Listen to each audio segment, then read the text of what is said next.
This Align Right Realty property video is presented by Rhonda Chancito. Come check out this amazing move-in ready 3-bedroom 2-bath split floor plan home with 2-car garage in the desirable community of Island Walk in Apollo Beach. No HOA or CDD fees.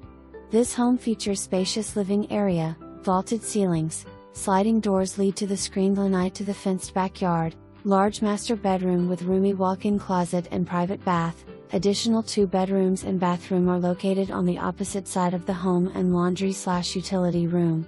There have been many recent upgrades completed in 2020 to include stunning gray with ceramic tile throughout the home along with 5 1/4 baseboards, newly painted interior, kitchen appliances, bathroom vanities and mirrors.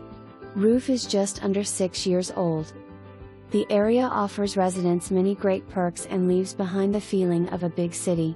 Minutes away from waterfront dining, restaurants, shopping, schools, Apollo Beach Nature Preserve, manatee viewing center, marina and boat ramps with easy access to Tampa Bay.